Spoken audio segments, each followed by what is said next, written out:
સમાચારો જોઈએ વિસ્તારથી અને સૌથી પહેલા વાત કરવી છે વડાપ્રધાનના સંબોધનની। વડાપ્રધાન નરેન્દ્ર મોદી ઓપરેશન સિંદૂર બાદ પાકિસ્તાનની અંદર આતંકીઓનો ખાત્મો બોલાવ્યા બાદ પાકિસ્તાનને એની औकात બતાવ્યા બાદ પહેલીવાર રાષ્ટ્રજોગ સંબોધન કરવા જઈ રહ્યા છે। આજે રાત્રે 8 વાગે વડાપ્રધાન નરેન્દ્ર મોદી સંબોધન કરવાના છે। અજય મારી સાથે લાઈવ જોડાયા છે। અજય, વડાપ્રધાન આજે સંબોધન કરવાના છે અને પર્ટિક્યુલર આજે રાત્રે 8 વાગ્યાનો સમય છે, પણ આ વખતે ફફડવાનો સમય પાકિસ્તાનનો છે।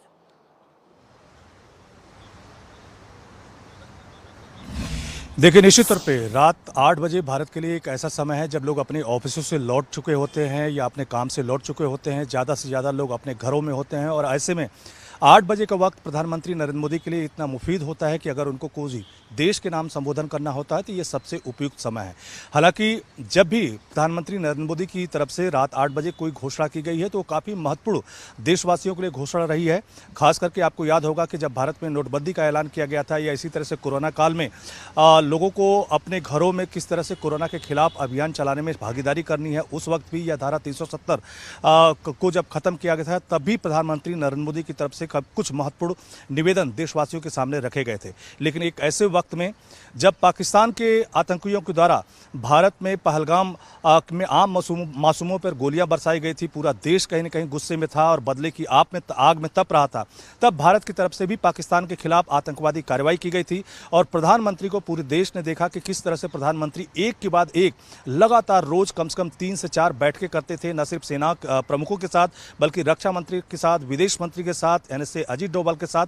लेकिन इस बीच प्रधानमंत्री का कोई ओपन स्टेटमेंट नहीं आया, जबकि पाकिस्तान के प्रधानमंत्री नवाज शरीफ की तरफ से जानबूझ के भड़काने वाले कई स्टेटमेंट आए और कई बार उनकी टिप्पणियां भी आई, लेकिन प्रधानमंत्री तब भी चुप्पी साधे रहे और लगातार ये देखते रहे कि भारत की तरफ से जो आतंकवादियों के खिलाफ ऑपरेशन चल रहा है वो किस तरह से चल रहा है और पल पल की अपडेट लेते रहे। लेकिन अब कहीं न कहीं देश ये भी जानना चाहता है कि जब ऑपरेशन सिंदूर को अंजाम दे दिया गया है और भारतीय सेनाओं ने हाइब्रिड मोड में पूरे युद्ध को लड़ा, भारत की ज़मीन पे ही बैठ के पाकिस्तान के जो सपने थे या कह सकते हैं उनके ठिकानों को चकनाचूर किया और कह सकते हैं कि हर मोर्चे पे मुंहतोड़ जवाब दिया। न सिर्फ 9 जगहों पे आतंकवादी ठिकाने नष्ट किए गए बल्कि पाकिस्तान एयरफोर्स की तरफ से जो मिसाइल या ड्रोन या तमाम सारे आयुधों का इस्तेमाल किया गया उसको भी मुंहतोड़ जवाब दिया गया और उसके कई सैनिक जो अड्डे हैं उनको निशाना बनाया गया। तो ऐसे में कहीं न कहीं भारतवासियों की नज़र है कि प्रधानमंत्री अब अगली रणनीति के साथ क्या आते हैं। तो यही देखना है कि आज प्रधानमंत्री नरेंद्र मोदी का जो संबोधन होगा उसमें देशवासियों के लिए क्या मैसेज होगा।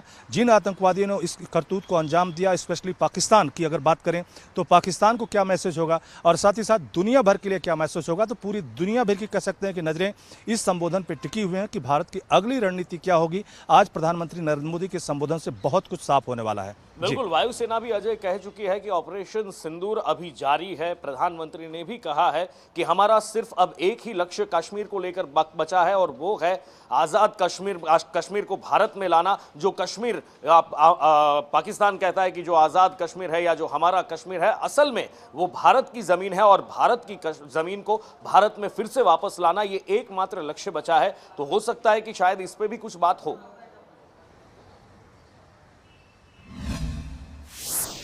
देखिए, निश्चित तौर पे बहुत सारे कयास लगाए जा रहे हैं, लेकिन सबसे महत्वपूर्ण बात यह है कि भारतीय सेनाओं की तरफ से जो प्रेस कॉन्फ्रेंस की जा रही है वो देशवासियों के लिए कहीं न कहीं सीना चौड़ा करने की बात है। क्योंकि भारत की तरफ से जितने भी ऑपरेशन को अंजाम दिया गया उसमें सबूतों के साथ दिखाया गया कि हमने कहाँ पे एयर स्ट्राइक की, हमने किन ठिकानों को निशाना पहुँचाया, उसका पूरा सबूत दिया गया है। लेकिन साथ ही साथ ये भी कहा गया कि हमने आम पब्लिक को कहीं नुकसान पहुँचाने की कोशिश नहीं की, यहाँ तक कि पाकिस्तान के सैनिक प्रतिष्ठानों को भी नुकसान पहुँचाने की नहीं कोशिश की। लेकिन जब पाकिस्तान की तरफ से जुर्रत की गई तो उसका मुंहतोड़ जवाब दिया गया। लेकिन इस बीच ये भी कहा गया है भारत की तरफ से कि अब पाकिस्तान की तरफ से कोई भी गतिविधि, आतंकवादी स्पेशली गतिविधि होती है तो भारत उसे युद्ध मानेगा, यानी किसी भी क्षण जो है भारत की सेना तैयार रहेगी और उसका मुंहतोड़ जवाब देगी। तो यही अपने आप में पाकिस्तान के लिए बड़ा मैसेज है कि अगर उसकी तरफ से कोई भी आतंकवादी गतिविधि पाई जाती है और भारत उसको प्रूव कर देता है या उसमें लिंक उसका पाया जाता है तो भारत बिना सूचना दिए फिर से अटैक कर सकता है। इसीलिए सेना की तरफ से कहा गया है कि भारत जो है भारत की सेनाएं पूरी तौर पर तैयार है, एक्टिव मोड में है। किसी भी तरह की अगर संदिग्ध गतिविधि देती है तो उसका मुंहतोड़ जवाब दिया जाएगा। इस बीच डीजीएमओ स्तर की जो बातचीत है, अभी थोड़ी देर में कहा जा रहा है कि वो शुरू हो जाएगी और उस बातचीत में जो भी कंक्लूजन निकलेगा, लेकिन उसके बाद प्रधानमंत्री नरेंद्र मोदी का ये संबोधन होगा। निश्चित तौर पे जो पाक ऑक्युपाइड कश्मीर है वो भी भारत का एक अहम मुद्दा है और देश में मांग उठ रही है कि अब भारत को कम से कम ये घोषित कर देना चाहिए कि पाक ऑक्युपाइड कश्मीर जो है एक प्रस्ताव के जरिए वो हमारा हिस्सा है और हम उसे किसी भी क्षण ले सकते हैं। तो हर तरीके से भारत ने अपनी मोर्चेबाजी की है, लेकिन दुनिया को यह भी दिखाया, खास करके इजराइल इस टाइम में, कि हम हाइब्रिड मोड में वार कर सकते हैं, पाकिस्तान की जमीन पे जाने की जरूरत नहीं है। तो आज प्रधानमंत्री का जो संबोधन होगा उसमें बहुत सारे चीजें के कयास लगाए जा रहे हैं। लोग जानना चाहते हैं कि देशवासियों के लिए क्या मैसेज प्रधानमंत्री नरेंद्र मोदी का होगा, खास करके पाकिस्तान और दुनिया के स्तर पे क्या मैसेज आज प्रधानमंत्री नरेंद्र मोदी के द्वारा दिया जाएगा।